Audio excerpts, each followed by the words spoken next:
Romanticism is a literary term that has been used to describe a number of 18th and early to mid-19th century. Romanticism in English literature had little connection with nationalism, and it has also been used to describe a variety of historical, artistic, intellectual, and social trends. Despite this widespread use of the term, there hasn't been much agreement reached on a precise description and definition of Romanticism during the 20th century in the domains of intellectual history and literary history.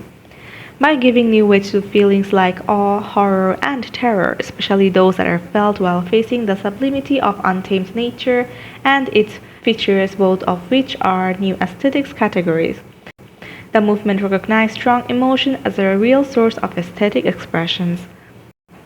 It prompted spontaneity as a desirable quality, excelled folk art and ancient customs to lofty heights, and argued for a natural epistemology of human actions as being influenced by nature in the form of language and customary usage.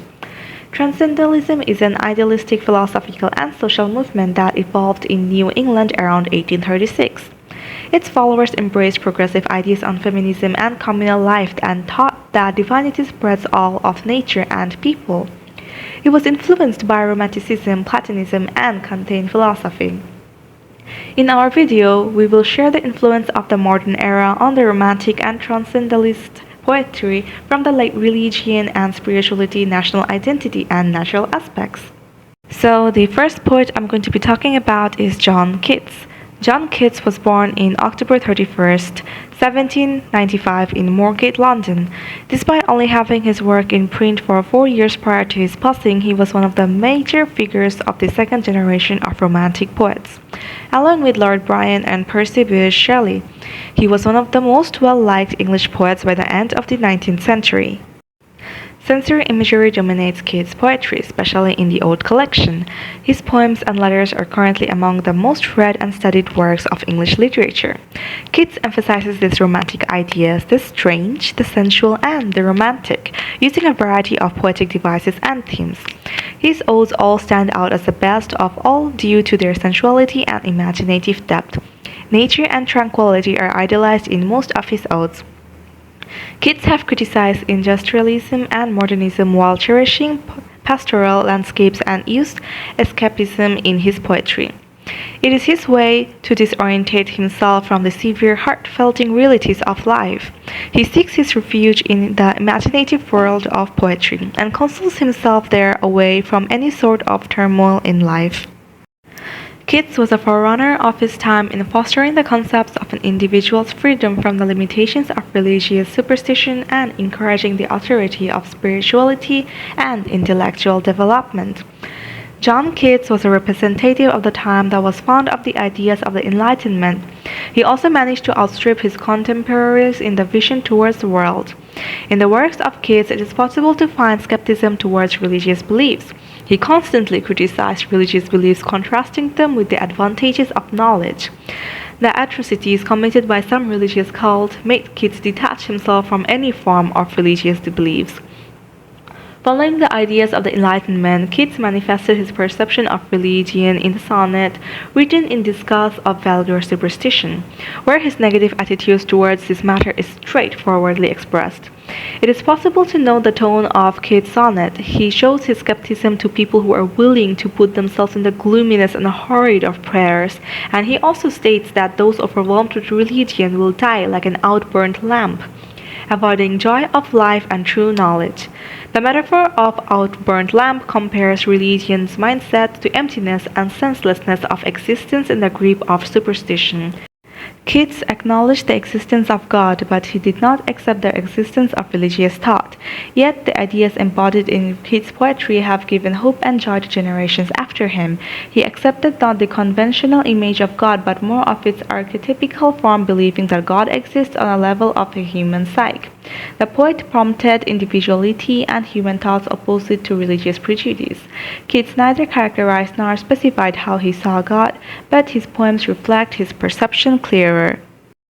The second poet I'm going to be talking about is William Wordsworth, born in April 7, 1770 in Cockermouth, Cumberland, located in the Lake District of England.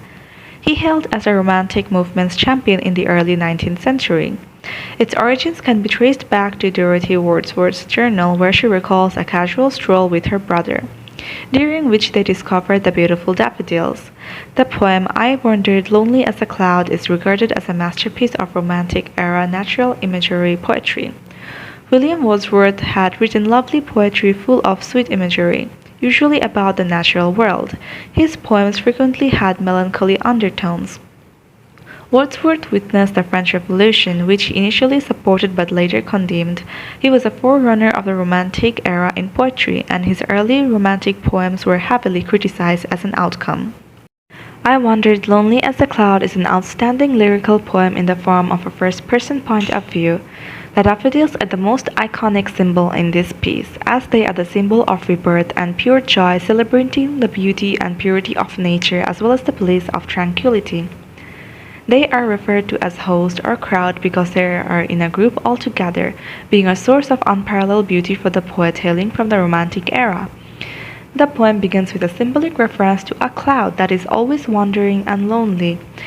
In the poem, Wordsworth explores the theme of nature, memory, and spirituality.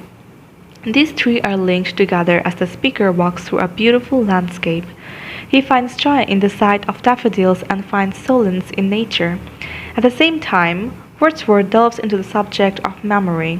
The flowers are there for his comfort both in the present and in the past.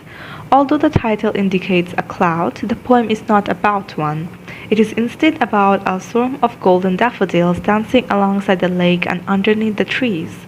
Wordsworth's poetic persona visited the location at some point in his life, and he describes how he felt seeing those beautiful flowers back then. To characterize his thoughtless mental state on that day, the poet metaphorically compares himself to a cloud. He was aimlessly wandering the valley in a form of a cloud, and his poem expresses the sudden spark that the daffodils gave to the poet's creative spirit.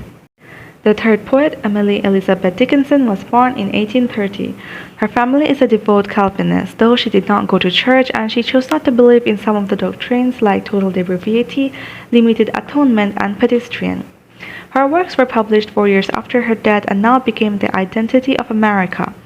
As the modern era was full of pollution, war, and molestation of nature, her works focuses on the individual's values and nature. Her poems employ poetry devices like rhythms, which opposes the abandonment of formalism in poetry during the modern era. Hope is a thing with feathers. It's one of her famous poems. This poem is an honored human ability for hope. She uses the bird as a metaphor of hope.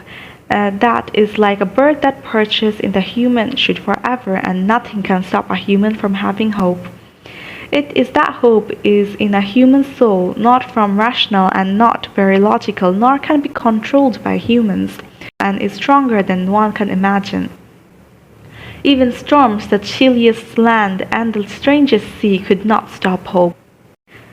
She also uses a unique feature of emphasizing in her poem with the use of capitalization.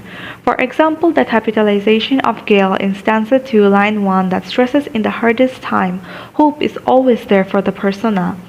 Her work emphasizes on how important it is for someone to be diverse from society, especially in the population of American society.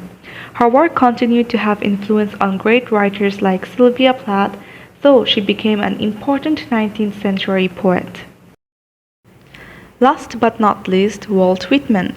Walt Whitman was born on May 31, 1819 in West Hills town of Huntington, Long Island in New York. Whitman firmly believed that nature was the source of all things lovely. Whether it was the scent of a flower or the light of the moon, anything that was natural had an innate beauty that could in turn beautify humans. Whitman suggests in many of his poems that nature has the ability to both reveal and control a person's inner essence. These natural elements played a significant role in the American Romantic movement, demonstrating Whitman's connection to them. Whitman believed that the enduring industrious natives rather than the pioneers were responsible for the country's essence. The greatest impact on Whitman's composition is supposedly to the Civil War. "O Captain, my Captain! The elegy was written in 1865 to mark the passing of President Abraham Lincoln. It was initially published in Whitman's collection of poems called Sequel to Drum Taps, which was inspired by the American Civil War incident. The poem unquestionably captures the atmosphere of a nation in mourning and has remained one of Whitman's most well-known and frequently cited poems, despite some critics' claims that Whitman repented writing this poem. We must be familiar with the fundamentals of the American Civil War and Lincoln's assassination in order to comprehend the poem.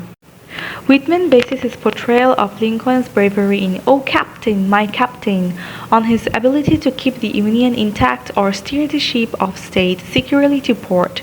By studying the poem, Whitman uses few words to produce exceptional visual and melodic effects with a distinctive typographical style, clearly showing the feelings and meanings he intends to express in his poem. Eric Wethermer, a professor of English and American Studies at Arizona State University, has illustrated Whitman's conflict with the notion of a diverse national identity.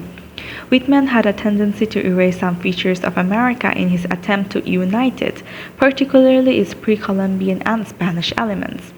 Whitman's confusion stands between creating an united national story and personalizing Americans' national identity. It's clearly a factor in the diverse reception he has encountered within Latin America. According to Roger Aslanius, a professor emeritus at the University of the Paris-Sorbonne, Whitman's Pan-Americanism definitely tarnished with the nationalism and even chauvinism at the early part, was gradually purified and grew from a far narrow Americanism to a very broad internationalism based on the universal brotherhood of men. In conclusion, we can say that the modern era has greatly influenced Romanticism and Transcendentalism in the aspect of religion and spirituality, national identity, and nature. Well, that will be all from our group Delta. Thank you very much for listening.